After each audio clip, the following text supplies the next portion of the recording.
It has been a big week for Donald. Packing up and loading up. News 4 cameras rolling as crews work into the night here at 1300 Pennsylvania Avenue, hours after the announcement that President-elect Donald Trump will be sworn in indoors. And the last-minute move means the vast majority of ticketed guests will not be able to attend in person. Well, I'm real disappointed because I came all the way from East Texas for this inauguration, my very first one ever. Elisa Allen isn't the only one who will have to find somewhere else to watch the ceremony now that these tickets are considered commemorative. So we're not going to get to see it in person then. Is that correct? That's right. Well, I don't like it. I mean, we came all the way from Washington, from Oklahoma, and now we're not going to get to see it. We might as well stay home and watch it on TV. It sucks. Let me rephrase that. It's not good. Kind of like the weather. It's not a problem. It's kind of like a bummer. It is, yeah. It's holding or hurt nobody. And we have farms and we don't get to not feed the cows because it's cold. He's been busy. A lot of other people have been busy too, kissing his ass. But I want to take a look at some of the acts that were announced that will be performing at the inauguration. It should come as absolutely no surprise that the Village People, a disco group that originated in the late 70s, will be there. Why wouldn't they be? Donald has been using that song about anonymous gay sex in YMCA showers since about the late 70s. Also, they released a message. I just want to make it clear that over the many, many decades since the Village People were a thing, there have been like 7,000 different iterations, although the original cop / athlete / admiral / nondescript is still part of the team. They had this to say: our song YMCA is a global anthem that hopefully helps bring the country together after a tumultuous and divided campaign where a preferred candidate lost. Therefore, we believe it's now time to bring the country together with music about anonymous gay sex in the YMCA showers. Actually, I added that last part, unquote. First of all, I'm actually impressed that they said that they wish Kamala Harris had won, and it makes me actually a little bit surprised that Donald's still inviting them. But he has like 3 songs on his playlist, so I guess he doesn't really have a choice. I do take issue with bringing the country together with music in support of a fascist, but that's a conversation for another time. The Village People will be joined by such estimable performers as Lee Greenwood, Kid Rock, Jason Aldean, and the world-renowned Rascal Flatts, and the guy who inflicted the song Achy Breaky Heart upon us. I don't know who thought that was a good idea, but that is sort of the level of talent Donald can command. Before he takes the oath, there is somebody with some name recognition who will be singing America the Beautiful, and that would be American Idol alum Carrie Underwood. She said, quote, "I love our country and I'm honored to have been asked to sing at the inauguration and to be a small part of this historic event. I'm humbled to answer the call at a time when we must all come together in the spirit of unity and looking to the future," unquote. Check out this clip. The internet found out Carrie Underwood would be singing at Trump's inauguration, and it's causing quite a roar of online backlash. After it hit the net that Carrie would be performing America the Beautiful as Trump becomes president again, the most popular response was internet trolls saying now they know why he cheated, or that they hope he cheats again, referencing her Billboard hit. And that's not it. Some fans were quick to point out they think Kelly Clarkson was the better American Idol. Okay, I guess people haven't been paying attention to not making common cause with fascists, so we're sort of under the gun here. Got to step up, people. So remember, this is called Trump Trolls Trump. Donald also likes to troll us, so let's not take this too seriously, but we can still be horrified by it. Donald has announced on his failing social media company that John Voight Mel Gibson, and Sylvester Stallone. What a trifecta of talent, racism, misogyny, and anti-Semitism we have there. They're going to be his special ambassadors to Hollywood, which last I checked is part of a United States of America, but whatever. They apparently are going to serve as special envoys. This is Donald speaking now.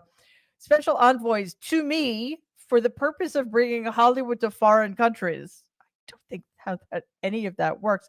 These three very talented people will be my eyes and ears, and I will get done what they suggest. It will again be like the United States of America itself, the golden age of Hollywood. Don't you have better things to do than, I don't know, rehabilitate the worst among us? No, of course you don't, because you are the worst among us. Anyway, unless Hollywood secedes from the union, I am not entirely sure how they would have an ambassador. Again, though, don't take it seriously. That is just to annoy us. And it really is annoying. Before we dive into more of what we will be trolling, please just take a second, if you would, to like and share this video. If you haven't already, please subscribe to the channel. After you subscribe, just click the bell, because then you'll be alerted every time new videos drop. It does not cost anything. If you're listening to us in podcast form, thank you. Our shows are now available on all podcast platforms. Just take a second to follow the show, and also please give us a 5-star review, because it really does help other people find our content. Okay, back to the perpetually dehydrated Congresswoman Nancy Mace. Yes, this woman is so thirsty. I don't know how she could still be standing.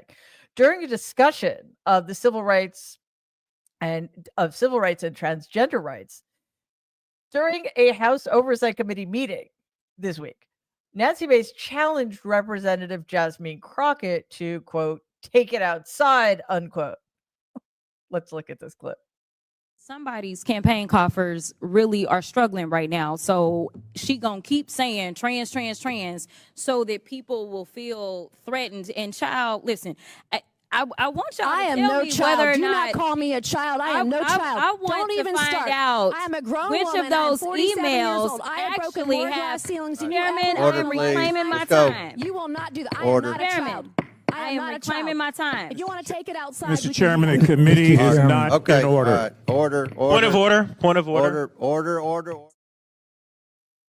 Well, she certainly demonstrates the maturity of a 47-year-old woman.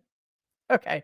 In that tiny little temper tantrum she just had, she first of all claimed that she's a grown woman, told us how old she is, as if that proves anything, and alerted us to how many glass ceilings she's broken. And then she essentially challenged Jasmine Crockett to a duel. Okay. So this is how the awesome Congresswoman from Texas, Jasmine Crockett, responded. Quote, Nancy Mace loves the uneducated, as Donald calls them. Please explain to me how the same damn Karen that called the Capitol Police on a child who shook her hand wanted to act like she wanted to fight me. Last I checked, threatening members in a committee room doesn't exactly reduce the cost of eggs.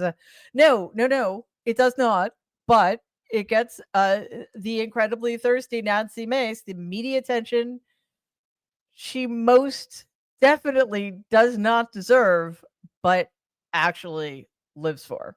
So, ranking member Jamie Comer, clearly understanding that it was unseemly for the Republican Congresswoman to ask Jasmine Crockett to step outside, because we all know what that means, tried to claim that Mace's remark had not been a call to violence at all, but simply she was asking Jasmine Crockett to go outside to have a cup of coffee or perhaps a beer. Because who among us? Well, I guess Pete Hegseth among us. But seriously, I mean, as if that's what Congress people do. They take breaks to go outside and have a couple of beers together. Case closed. Very compelling argument, Jamie Comer.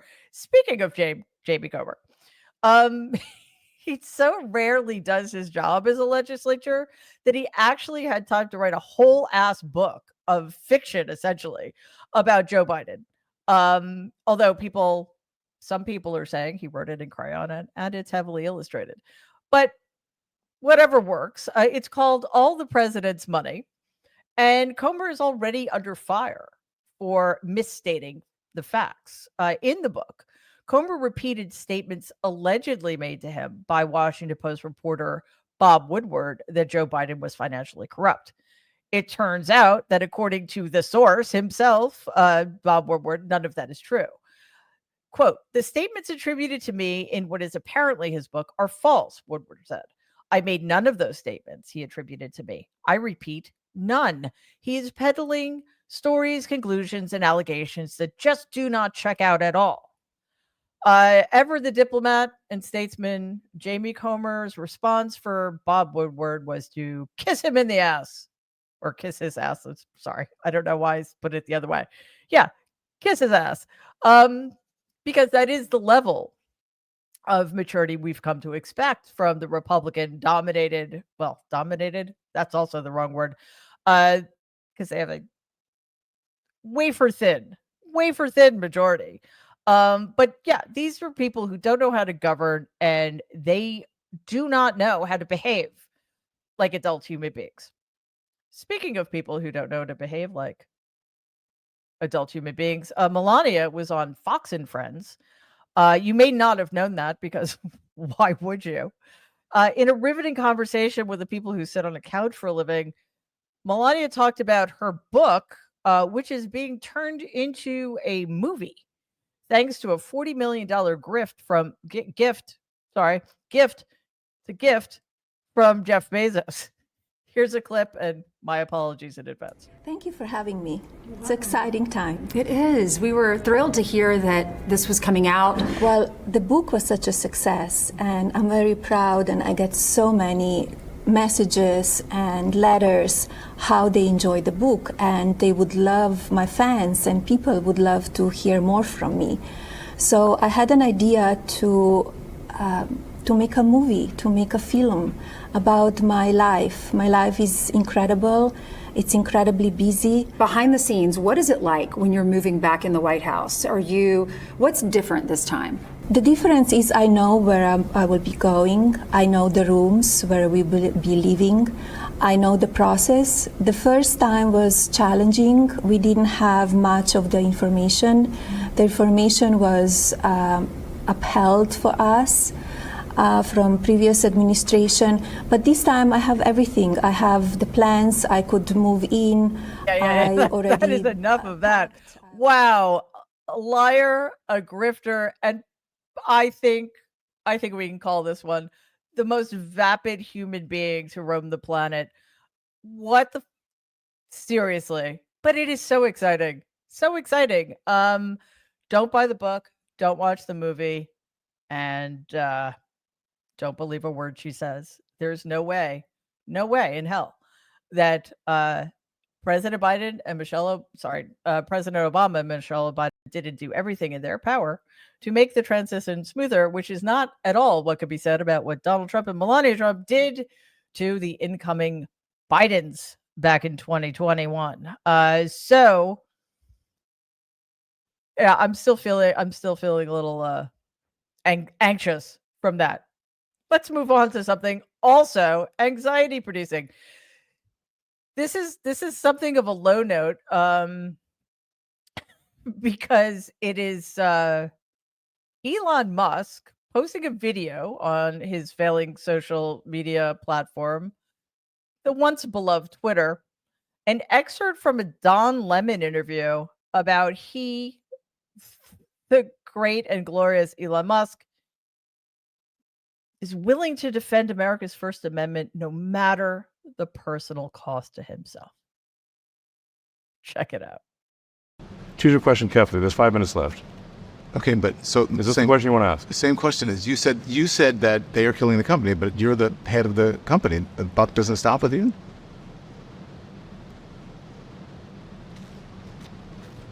I acquired X in order to preserve freedom of speech in America, the First Amendment. And I'm going to stick to that. And if that means making less money, so be it. Thanks for that, Don Lemon. Was that really necessary? Like, really? First of all, the idea that he had to take like 20 minutes to decide whether or not the buck stopped with him and then didn't even answer that question. And followed by the more obscene idea that he bought Twitter, ruined it in order to preserve the First Amendment. And then really what he did with it is he invested this. Let's be clear. Twitter's a loss leader. If you're worth 400 and whatever $billion, 44 billion is a drop in the bucket. He bought Twitter in order to turn it into a propaganda tool for the far right, not to preserve free speech. So if he's taking a hit, it's because he took what was once a flourishing community and a quite extraordinary aggregator of the news where people went to find information and to fact check information. And he just destroyed it. So if indeed he's losing money, it's because he's trying to destroy the First Amendment. Glad we could clear that one up. Please leave your thoughts in the comments below. Let's keep this conversation going. And I think we're probably going to need like either a 20-hour episode of Trump Trolls Trump next week or dozens of separate episodes to keep up with all of the insanity that is going to be coming our way as of Sunday, January 19th, the inauguration, the rest of the confirmation hearings, all of the executive orders that will be inflicted upon us, and so much more. Thanks for being here. See you next time.